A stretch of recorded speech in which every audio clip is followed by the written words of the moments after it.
పుట్టాలు, ఈ రీతిగా ఉదయం సాయంత్రాలు ఇంతింత గృహ పుట్టాలు ఎంత ఆశీర్వాదకరంగా జరుగుతున్నాయంటే కేవలం దేవుని యొక్క ఉచితమైన కృప కృప కృప. దేవునికి స్తోత్రం, హల్లెలూయా. కనుక ఎన్నో యాక్సిడెంట్లు, ఎన్నెన్నో మరణాలు, భయంకరమైన వ్యాధులతో ఈ ఎండ తీవ్రత తట్టుకోలేక నేర్సిల్లిపోయి కుదపడిపోయి చనిపోయిన వాళ్ళు కూడా న్యూస్లో మనం వింటున్నాం. ఇక ఇతర దేశాల్లో అయితే ప్రజలు ప్రాణాన్ని అరచేతిలో పెట్టుకొని బిక్కు బిక్కుమంటూ ఎవడు ఏ బాంబు వేసేస్తాడంటే పాపం కంటి నిండా నిద్ర ఉండలేదు. వాళ్ళు ఎక్కడ ఉంటున్నారంటే అంత విలాసవంతమైన గృహాలు ఉండి కూడా ఎక్కడ ఉంటున్నారంటే ఒక రోడ్ల మీద ఉంటున్నారు. కూడా ఏ క్షణంలో ఎవరు బాంబులు వేసేస్తారు అంటూ రోజు రోజుకి దేశం నుంచి ఏం పెరిగిపోతుంది, ఉగ్రత పెరిగిపోతుంది. నువ్వంటే నువ్వు అనుకుంటున్నారు. వీళ్ళిద్దరు కొట్లాట మధ్యలో అమాయకులైన ప్రజలు బలైపోతున్నట్లు. అయితే మనం ఏం చేయాలండి? దేవుని సన్నిధిలో, ఎందుకంటే ఆయన సమాధానం ఇచ్చేవాడు ఆయనే, ఈ యుద్ధాలు ఆపు చేయవాడు ఆయనే. ఎందుకంటే నీకు విరుద్ధంగా రూపింపబడుతున్న ఏ ఆయుధం కూడా వర్తిల్లదండి.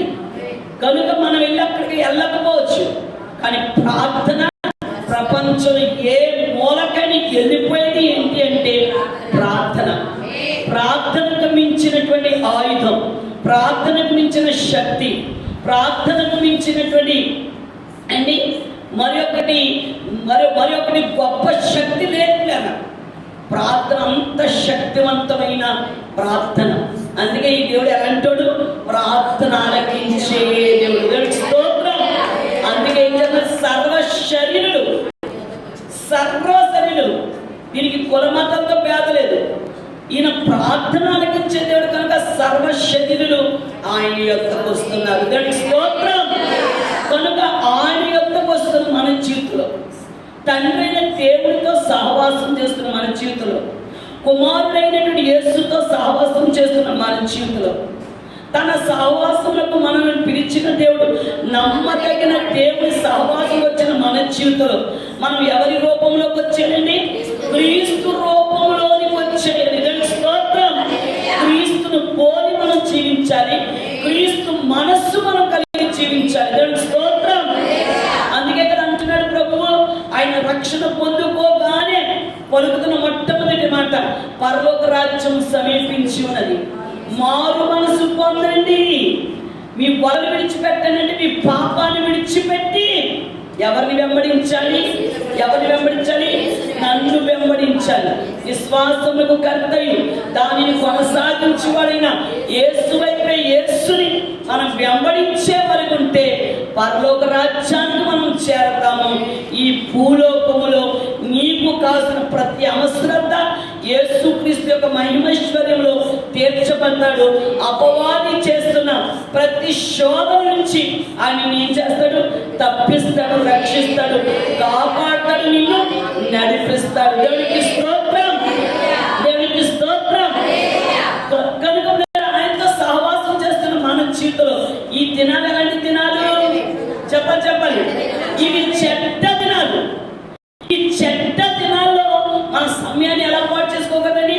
అజ్ఞానుల వలె కాకుండా జ్ఞానుల వలె సమయాన్ని మనం సద్వినియోగం చేసుకుంటూ ఆ దినము సమీపించిన కొలది మరి ఎక్కువగా సమాజముగా కూడుకుంటూ ప్రేమించిన విషయంలో, సత్కరించే విషయంలో, గౌరవించుకునే విషయంలో ఏం చేయాలి? ఒకరిని ఒకరు పురుగొట్టుకునేటట్టుగా ఉండాలంటాడు. మరొక చోట ఏమంటారు? ఇట్టి మాటల చేత, ఎట్టి మాటలు మన సొంత మాటలు కాదు, బైబిల్లో పరిశుద్ధాత్ముడు తన దాసుల ద్వారా రాయించిన మాటల చేత ఏం చేయాలి? ఒకరిని ఒకరు ఆదరించుకునే వారికి ఉండాలి, బలపరుచుకునే వారికి ఉండాలి, ప్రోత్సహించుకునే వారికి ఉండాలి, ధైర్యపరుచుకునే వారికి ఉండాలి. దేవునికి స్తోత్రం.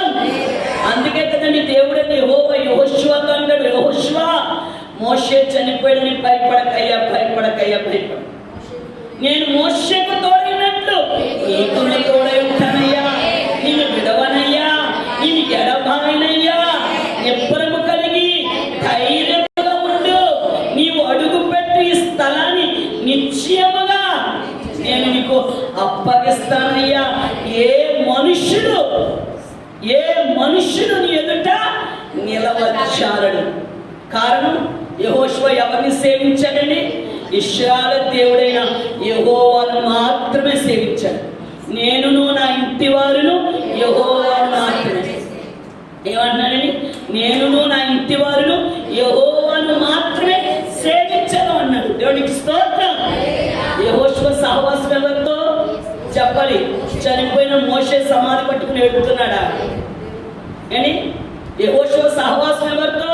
తండ్రి అయిన దేవుడితో. ఇశ్రాయేలు దేవుడిని యెహోవాను హత్తుకున్నాడు. రూతమ్మ సహవాసం ఎవరితో? మోయాబుని విడిచిపెట్టేసింది. మోయాబుని విడిచిపెట్టి, అత్తమ్మ ఇక మీదట నీ దేవుడే నా దేవుడు, నీ జనాంగమే నా జనాంగం, నువ్వు ఉన్న చోటనే మనిద్దరం మరణము తప్ప మరి ఏది విడవు, నిన్ను నన్ను వేరు చేయలేదు అత్తమ్మ. మరణం తప్పించి రూతమ్మ ఎవరిని హత్తుకుంది? ఇశ్రాయేలు దేవుడిని యెహోవాను మాత్రమే హత్తుకుంది. ఆయనతోనే సహవాసం చేసింది. ఏంటి? భర్త లేనిది, విధవరాలు. బెత్లెహేములో ఎంతో మంది స్త్రీలు ఉన్నా బోయాజు కనుదృష్టి ఎవరి మీద పడిందండి? రూతమ్మ మీద పడింది. రూతమ్మ, నీవు చేసినటువంటి మంచి పని, ఆ మంచి పని చెడ్డ దినాల్లో మనం చెడ్డవారుగా మారిపోకుండా ఉండాలంటే మనము కూడా రూతులాగా పుట్టింటిని మెట్టినింటిని ఏంటి ప్రతి వారిని ప్రేమించాలి అంటే మనం ఎవరితో సహవాసం చేయాలి? దేవునితో సహవాసం చేత ఆయనను సత్తుకున్నాడు, ఆయనలో ఉన్న మంచి గుణాలు. చూడండి, పేతురు గారు చెప్తారు. ఒక సందర్భం వచ్చింది కనుక పేతురు గారు రాసినటువంటి పత్రిక, పేతురు గారు రాసినటువంటి పత్రిక, రెండో పత్రిక అనుకుంటా, పేతురు గారు రాసినటువంటి రెండో పత్రిక 1వ అధ్యాయం 5వ వచనం చదువు. 1వ అధ్యాయం 5వ వచనం. ఆ హేతు చెట్టుని మీ మట్టుకు మీరు పూర్ణ జాగ్రత్త కలవారై మీ విశ్వాసమునందు, చూడండి, మీ విశ్వాసమునందు సద్గుణమునందు జ్ఞానమును, జ్ఞానమునందు ఆశానిగ్రహమునందు సహనమునందు భక్తి యందు సహోదర ప్రేమయందు దయను అమర్చుకొనిడి. ఇవి మీకు కలిగి విస్తరించిన యెడల అవి మన ప్రభువైన యేసుక్రీస్తును గూర్చిన అనుభవ జ్ఞాన విషయంలో మిమ్మును సోమరులనైనను నిష్ఫలునైనను కాకుండా చేయును. దేవుడికి స్తోత్రం. పైన చెప్పినటువంటి వాటిని మీరు అమర్చుకుంటే మీరు ఏమవరు?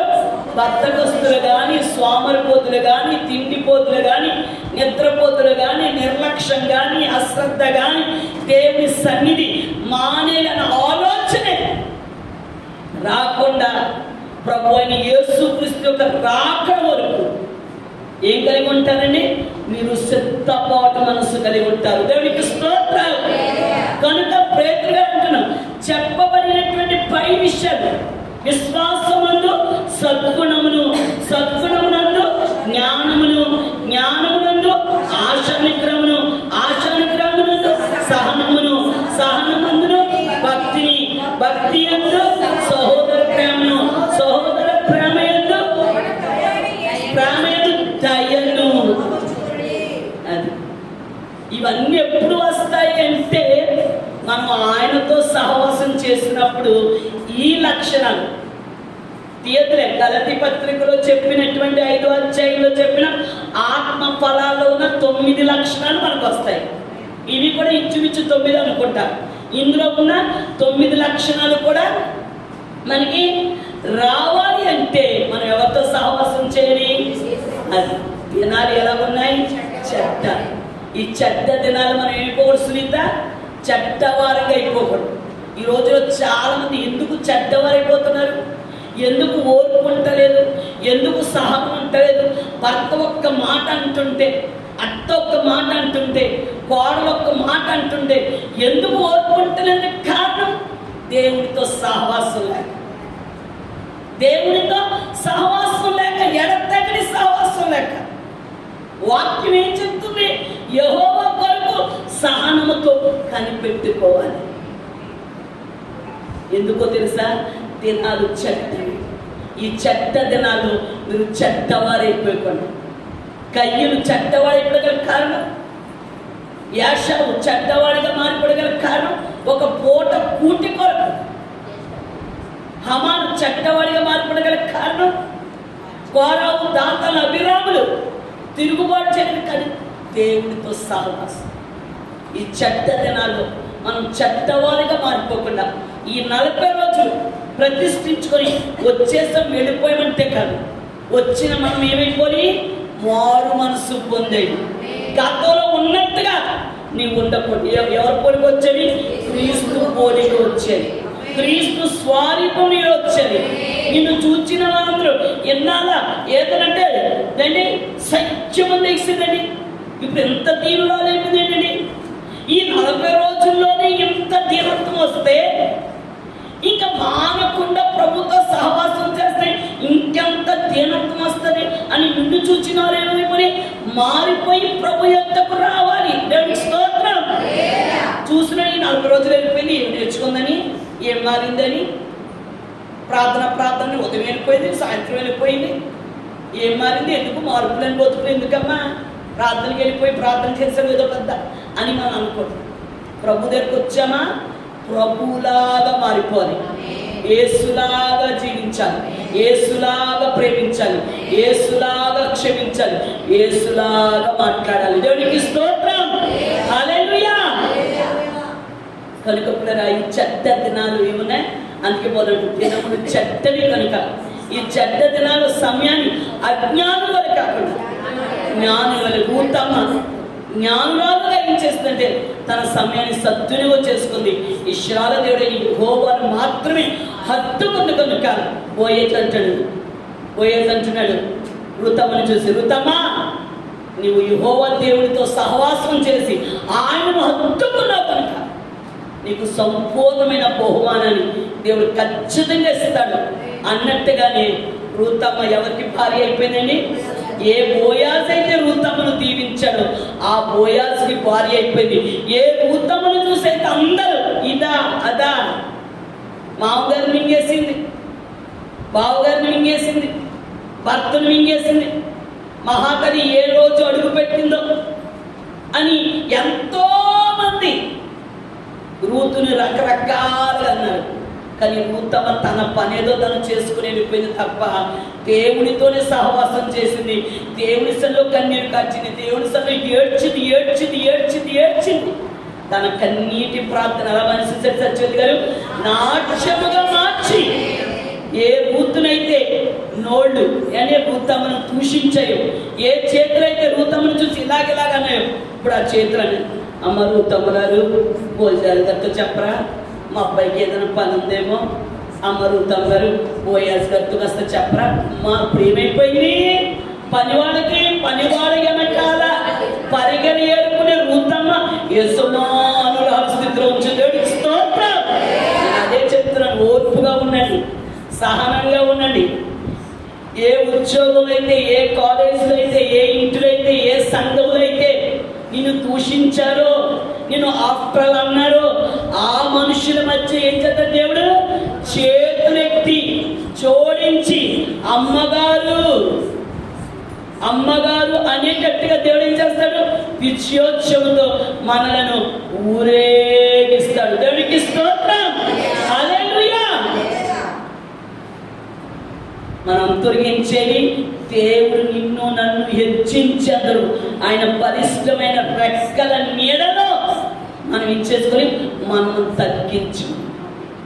తల్లి తండ్రి లేని అనాథ ఎవరు? అది తల్లి తండ్రి లేని అనాథైన ఎస్తేరు ఎవరితో సహవాసం చేసింది? ఎవరితో సహవాసం చేసింది? ఎవరన్నా మంచి అందంగా ఉన్నవాడు, చక్కని డబ్బున్న పార్టీ ఉన్నవాడిని ప్రేమించి పెళ్లి చేసుకుంటే నా లైఫ్ సెటిల్. ఇప్పుడు అమ్మాయిలు ఎలాగున్నారు ఏంటి? అమ్మాయిలు ఎలాగున్నారు ఏంటి? ఆడే కావాలి, ఆడే కావాలి, ఆడే కావాలని పెళ్లి చేసుకుంటున్నారు. తర్వాత చూపిస్తున్నాడు అసలైన విశ్వరూపం. నాకు అదే కావాలి, అదే కావాలి, అదే కావాలి, అదే కావాలని పెళ్లి చేసుకున్నాడు. తర్వాత చూపిస్తుంది ఏంటండి, నేను రెబెక్కాని కాను, నేను రూతుని కాను, నేను యెజబెలుని అని చెప్తుంది. నేను యెజబెలు రూపం చూపిస్తుంది, అతల్యా రూపం చూపిస్తుంది, అని గయ్యాళితనమైన సూర్యకాంత రూపం చూపిస్తుంది. కనుక పిల్లరా, ఎస్తేరు ఏం చేయడు?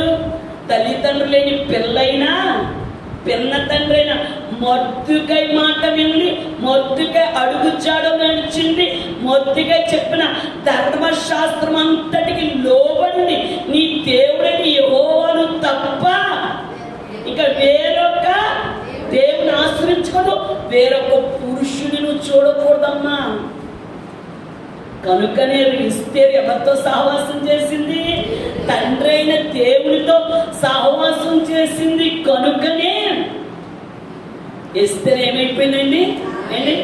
ఏమైపోయింది? ఎస్తేరు రాణిగా దీవించప్ప 127 సంస్థానకమే రాణి అయిపోయింది. దేవునికి స్తోత్రం.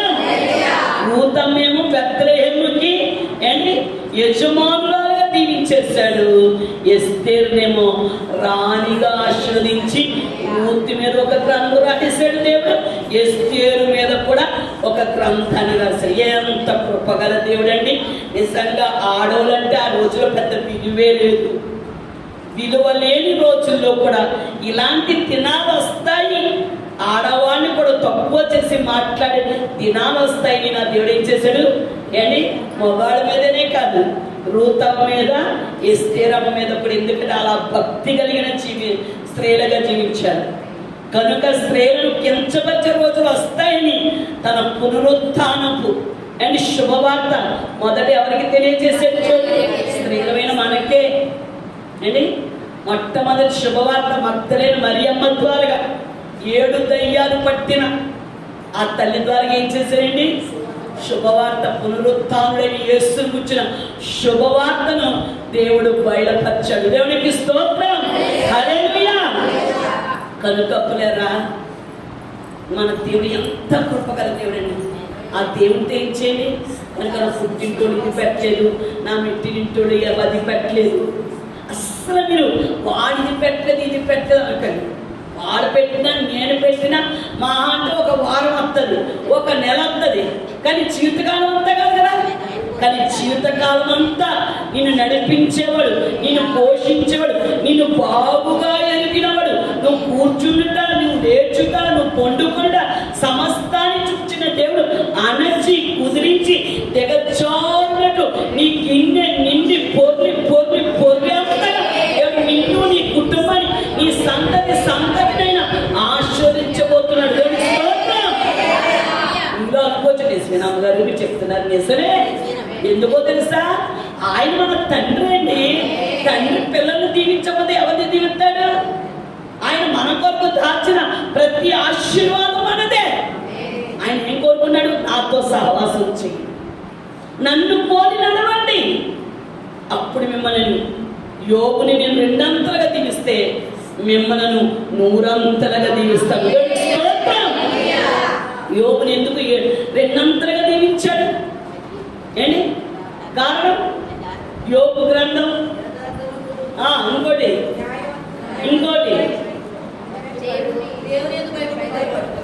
భయభక్తులు కలిగి అది చెప్పాలి. మనం సామెతల గ్రంథంలో నుంచి అక్కడికి వచ్చాం. అక్కడి నుంచి మనం సొలొమోను దగ్గరికి వెళ్ళాం.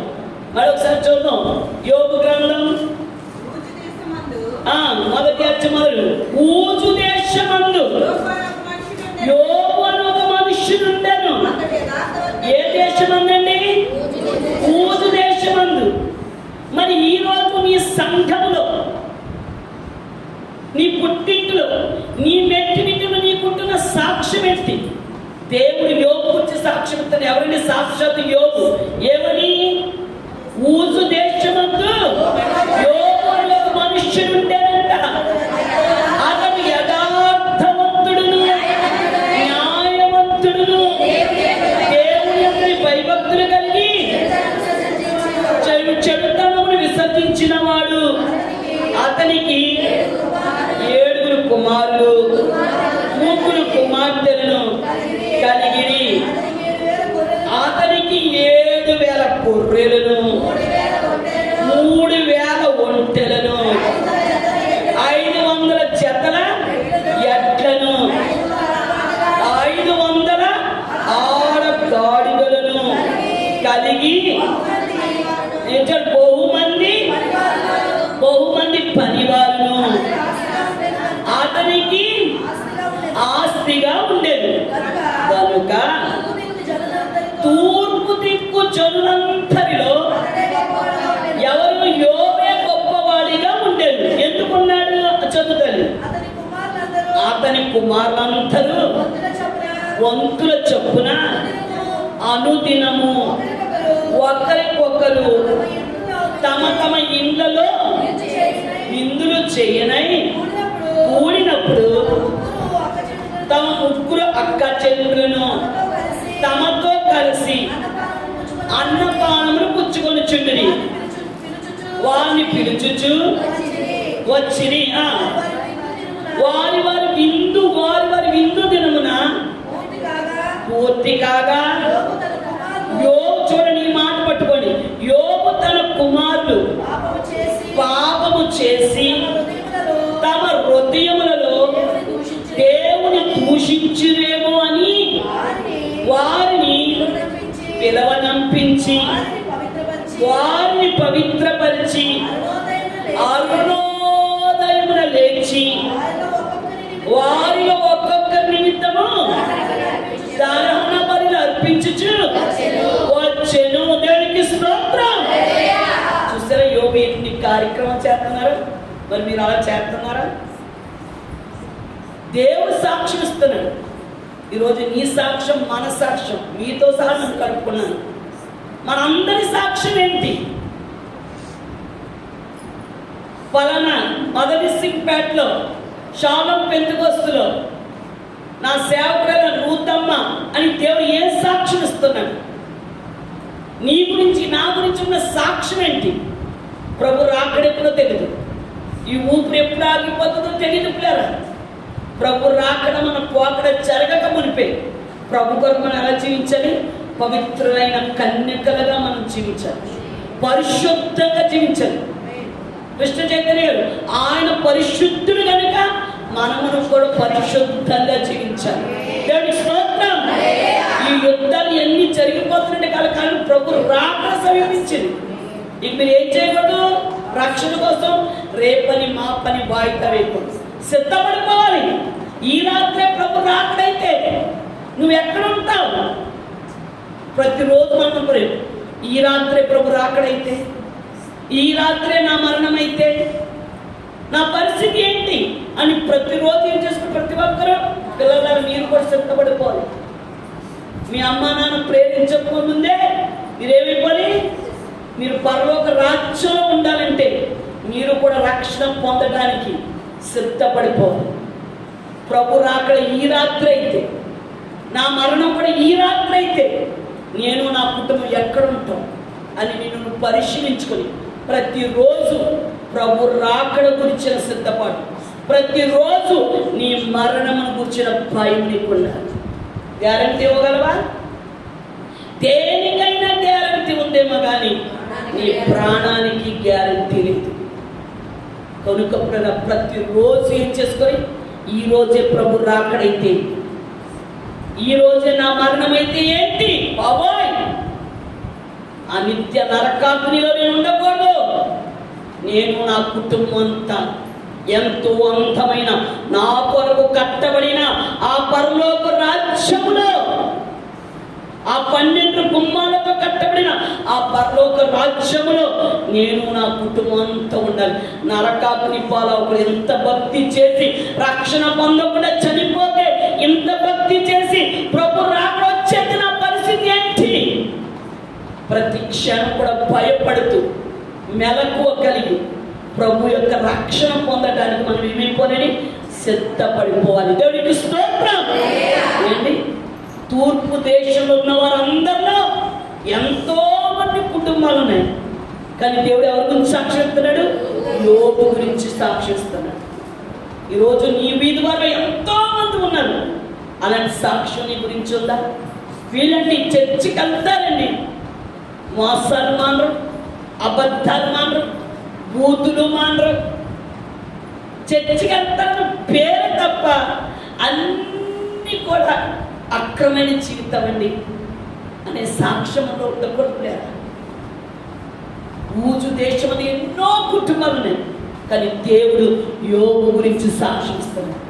నువ్వు కూడా ప్రభా, నేను నా కుటుంబం కూడా యోబు కుటుంబంలాగా జీవించాను. ఎందుకో తెలుసా? యోబు యథార్థవంతుడు. ఆయన ఎవరిని కూడా మోసం చేసే మోసప్రతుడు కాదు. కొంతమందికి ఎంత వాక్యం చెప్పినా ఆ మోసపూర్వమైన జీవితాన్ని విడిచిపెట్టారు. కనుక పులేరా, అందుకే దేవుడు అంటాడు, యథార్థవంతులకు అయినా ఏ మేలు చేయకమాండవు. యథార్థంగా జీవించు. నీ యథార్థతే నీకు దీర్ఘాయుష్నిస్తుంది. నీ యథార్థత నీ రోగం నుండి నీకు విడుదలస్తుంది. నీ యథార్థత నీకు కలిగిన ప్రతి శోధ నుండి నేను విడిపించేది నీ యథార్థత. రూతమ్మ గారు కాదు, డేవిడ్ అయ్యారు కాదు, వారందరికంటే గొప్పవాడు యథార్థత. రెండోది న్యాయవంతుడు. అన్యాయం అన్నదే యోబు గారి జీవితంలో ఉంది. మన జీవితంలో కూడా ఏముండకూడదు? అన్యాయం ఉండదు. యెహోవాయందు భయభక్తులు కలిగిన వాడు కనుక ఏం చేశాడండి? చెడుతనాన్ని అసహించుకున్నాడు. అబద్ధం అంటే అసహ్యం, పరాయి స్త్రీ అంటే అసహ్యం, పరాయి పురుషుడు అంటే అసహ్యం, దొంగతనం అంటే అసహ్యం, వ్యభిచారం అంటే అసహ్యం, బూతులంటే అసహ్యం, జోకులంటే అసహ్యం. అందుకే తన భార్యను కూడా ఏమని గద్దించాడు? మూర్ఖురాలు మాట్లాడుతున్నట్టుగా. చూసావా? మూర్ఖురాలు మాట్లాడినట్టుగా నువ్వు మాట్లాడుకో అని ఏం చేశాడు? తన భార్యను కూడా వాడితో వీడితో పోల్చి మాట్లాడినా ఏంటి యోబు గారికి ఇష్టం ఉండదండి. మూర్ఖురాలు మాట్లాడినట్టుగా మాట్లాడు. దేవుడి చేత మేలులే కానీ కీడు అనుభవించమా? మనం కూడా మాట చెప్పాలండి. ఏంటి, దేవుడి చేత శ్రమలే కానీ, దేవుడి చేత రోగాలే కానీ, దేవుడి చేత మేలులే కానీ రోగాలు శ్రమలు అనుభవించగల ఇది మన మంచి కొరకే అని ఏం చేయాలి? మన యొక్క మేలున ఎంతగా దేవునికి కనబరుస్తామో మన శ్రమలో, మన బాధలో, మన రోగాల్లో కూడా అంతగా దేవుని ఏం చేయాలి? హెచ్చించాలి. దేవునికి స్తోత్రం. హల్లెలూయా. అలాంటి యోబు ఆ దేశంలోనే గొప్ప ఆస్తిమంతుడంట, గొప్పవాడంట. కనుక నిన్ను గొప్పవాడిగా చేసేది ఏది? నీ యథార్థత. నిన్ను గొప్పదానిగా చేసేది ఏది? నీ న్యాయ ప్రవర్తన. నిన్ను గొప్పదానిగా చేసేది ఏది? దేవుని అందరికి భయభక్తులు కలిగి చెడుతనాన్ని అసహించుకోవడం. దేవుని అందరి భయభక్తులు కలిగి ఉంటే సినిమాలు చూడాలనిపించదు, సీరియల్స్ చూడాలనిపించదు, ముసలామ ముచ్చటలు మేకప్ వేయాలనిపించదు, లోకస్తులుగా అలంకరించుకోవాలని అలంకారమైన కూడా ఉండదు. ఎలా ఉండాలనిపిస్తుంది? క్రీస్తును పోలి జీవించాలి. విందుకాలం వచ్చినప్పుడు అందరూ 10 మంది కూడా ఒకరింటికాడ ఒకరు చక్కగా. అందుకే నేను చెప్తాను, ఏమన్నా పుట్టినరోజు కార్యక్రమాలు కానీ, పెళ్లి కానీ చక్కగా మీ బంధువులతో మీ కుటుంబాలు ఉత్తపేదగా కూర్చొని ఒకరింటికి ఒకరిని మాట్లాడుకునే రోజు లేవు. ఏదైనా స్పెషల్ వచ్చినప్పుడు చక్కగా కుటుంబాలుగా కలుసుకొని ఏం చేసుకొని చక్కగా వాళ్ళింటికి ఒకరోజు మీరు, మీ ఇంటికి ఒకరోజు వాడు, అలాగ పిలుచుకోవడం వల్ల ఇదేంటి? సహవాసం. ఈ సహవాసం వల్ల మన ప్రేమలు, మన మనసులు ఏమవుతాయి? దగ్గర అవుతాయి. దగ్గర అవడం వల్ల మన మధ్య ఏం పెరుగుతుంది? ప్రేమలు, ఆప్యాయత. కనిపించేది మీ పుట్టింటోని, మీ మెట్టింటోని, మీ తోడబుట్టిన వాళ్ళని, మీ తోడుకోడల్ని, మీ ఆడపడుచుల్ని, మీ వదుల్ని, మీ మద్దల్ని, మీ బావగారిని ఏం చేయాలి? మా బావగారండి ఎవరికి ఇంత పెట్టడండి. పెట్టకపోయినా మరి నువ్వు పెట్టావనుకో, నీ పెట్టే బుద్ధి చూసి ఒకరోజు కాకుండా ఒకరోజైనా మారుతాడు. ఎంతసేపు నేను గవర్నమెంట్ ఎంప్లాయీ ఉండి, నా మరదలు మామూలు ఉద్యోగం అయ్యండి, నా తమ్ముడే ఇంతగా పెడుతుంటుంటే, గవర్నమెంట్ ఎంప్లాయీ అండి రిటైర్ అయ్యి 50,000 పెన్షన్ తీసుకుంటున్నా నేను ఇంకెంత పెడతానే నేను చెప్తూ ఒకరోజు కాబట్టి ఒకరోజైనా బుద్ధి వచ్చి పెడతాడు. ఆన్ పెడతలేదు కదా అని నువ్వు ఆన్ పిల్లలు మానేస్తావు అనుకో, ప్రేమను దూరం అయిపోతుంది. ఆ మనస్సాక్షి ఈ రోజు కాబట్టి ఏం చేయాలి? మనం అందరినీ క్రీస్తు ప్రేమతో చేయించాలి. అలాంటి యోగు అలాగ అంటించిన తల్లి పాడైపోతాయి. తెల్ల కూడా బయట కూడా జాగ్రత్త. కనుక పిల్లరా, దేవుని సన్నిధిలో నా పిల్లలు మేము ఇంత భక్తిగా జీవిస్తున్నాం. ఒకవేళ ఏమైనా పాపం చేశారేమో, తలంపులో కానీ, చూపులో కానీ, మాటల్లో కానీ, క్రియలో కానీ, నా కొడుకులు కానీ, నా కూతురులు కానీ, నా కోడలు కానీ, బాబోయ్ ఏదైనా విషయం దేవుని దూషించారేమో అని తెలుసా? చెప్పండి. నీ పిల్లలు ఏమో ఆలోచిస్తుందో నీకు తెలుసా? తెలీదు. కానీ మన తల్లిదండ్రులు మనం ఏం చేయాలండి? వారి నిమిత్తం, నీ భర్త కొరకు, నీ బిడ్డల కొరకు, నీ భార్య కొరకు, నీ కుటుంబం కొరకు నువ్వు ప్రార్థించే కుటుంబంగా ఉంటే నీ కుటుంబం చుట్టూ ఏముంటది? అగ్ని ప్రాకారాలను దేవుడు కంచగా ఉంచుతాడు. ఏ దుష్ట శక్తి, ఏ శత్రువు ఎవరు ప్రవేశించాలన్నా ఎవరు అనుమతి కావాలి? వచ్చేద్దాం అనుకున్నాడు సైతాన్ గారు లింగి ఊపుకుంటూ వెళ్ళకపోతున్నాడు. వెళ్ళకపోయేతోడికి దెబ్బతో ఎక్కడికి వెళ్ళాడు? ఎక్కడి నుండి వచ్చాడు అక్కడికి వచ్చాడు. దేవుడు తీయని కంచె, దేవుడు పర్మిషన్ లేనితే ఎవ్వడు నిన్ను ముట్టచాడు. నిన్ను ముట్టినవాడు నా కనుగుడ్డును ముట్టునని సెలవిచ్చిన దేవుడు మనకు తోడుగా ఉన్నాడు. అపాయముని యొద్దకు రాదు, ఏ కీడుని తరి చేరనివైనా నిన్ను స్వస్థపరిచి యెహోవా రాఫాగా, యెహోవా ఈరేగా ఆయన మన పక్షాన ఉన్నాడు. దేవునికి స్తోత్రం. హల్లెలూయా. ఎవరి క్రింద ఉన్నాం మనం? యేసు రక్తం క్రింద ఉన్నాం. ఏ ఐగుప్తుల మీదకి ఎందుకు వచ్చింది సమార దూత? ఎందుకంటే వాళ్ళ మీద కవరింగ్ లేదు, ఏమి లేదు, కవర్ లేదు. యేసు రక్తం అనే కవర్ లేదు, సెక్యూరిటీ లేదు వాళ్ళకి. అని ఒకే దిక్కులు ఉన్నారు. కానీ ఇశ్రాయేలు వారు క్షేమంగా ఉన్నారు, ఐగుప్తుల వారు మహాఘోష పుట్టింది. కనుక మనం యేసు రక్తం క్రింద ఉన్నాం కనుక ఏంటి? ఏ దుష్ట శక్తి, ఏ అపాయం, ఆ బాంబు వచ్చిన నీ పక్కనే పడాలి. కానీ ఏంటి చెప్పాల్సి 1000 మంది పడిపోయాను, 10,000 మంది. ఇన్ని వాగ్దానాలు గలగలగలగలమని చెప్పేస్తూ ఉంటారు. మళ్ళీ మరి భయపడకూడదు. ఎందులో భయపడకూడదు, ధైర్యం ఉండాలి. నిత్యం గల దేవుడు కుమార్తెను నీ శ్రమను ఏం చేస్తుంది, ఈ బాధను ఏం చేస్తుంది? నా యేసునే పునరుత్థానపు మరణమే నా ప్రభు నాకు చేయలేకపోయింది. ఇది నన్ను ఏం చేస్తుంది అని ఇక్కడని ఈ లోకంలో శుభప్రభల నిరీక్షణతో విశ్వాసంగా, యోగు లాంటి విశ్వాసంగా ఉండండి. యోగు వంటి విశ్వాస జీవితం కలిగి సమస్తమైన చెడుతనాన్ని విసర్జించి తండ్రితో సహవాసం చేస్తున్న మీరు, కుమారుడితో సహవాసం చేస్తున్న మన జీవితంలో దినాలు చెడ్డవి కనుక ఈ చెడ్డ దినాల సమయాన్ని అజ్ఞానుల వలె కాకుండా జ్ఞానుల వలె యోగు ఎలాగైతే సద్వినియోగం చేసుకున్నాడో, రేయనక పగలనక సమయం దొరికినప్పుడల్లా తెలుసిన వాక్యం చదువుకుంటూ, ప్రార్థన చేసుకుంటూ, దుష్టుల ఆలోచన చొప్పున, పాపుల మార్గమున, అభాసులు కూర్చుని చోటున కూర్చుండగా యెహోవా ధర్మశాస్త్రమును ఆనందించు దివారాత్రులు దాన్ని ధ్యానిస్తూ దావీదు రాజు వలె దినమునకు 3 మారు, ఈ దినమునకు 7 మారు దివారాత్రులు వాక్యాన్ని ధ్యానిస్తూ మన సమయాన్ని ఏం చదవండి? దావీదు మహారాజులాగా యోగు వలె మన సమయాన్ని ఆయనలో సద్వినియోగం చేసుకుంటే యోగుకి ఎన్నింతల ఆశీర్వాదం, కానీ మనకి ఎన్నింతలు? యేసు నామములో 100 ఆశీర్వాదం. నమ్మితే ఈ రాత్రి అయిన మహిమను చూస్తాడు. నమ్మితే నీ విశ్వాసాన్ని బట్టి నా దేవుడు 100 యోగు కుటుంబాన్ని 2 దీవించిన దేవుడు ఇప్పుడు వచ్చిన మన కుటుంబాలన్నింటినీ 100 దేవుడు మనల్ని, మన కుటుంబాలని ఆస్వాదించాలి. నా నిండు మనస్సుతో మిమ్మల్ని దీవిస్తున్నాను. అటు కృప పరిశుద్ధాత్ముడు మనకు దయచేయుగాక. మోకరించినట్లయితే ప్రార్థన చేసుకుందాం పిల్లరా. మోకరించినట్లయితే ప్రార్థన చేసుకుందాం. ప్రభువా మాతో మాట్లాడు నాయనా, నీతో సహవాసం చేస్తున్నా మా జీవితాలు దినాలు చెడ్డవి నాయనా.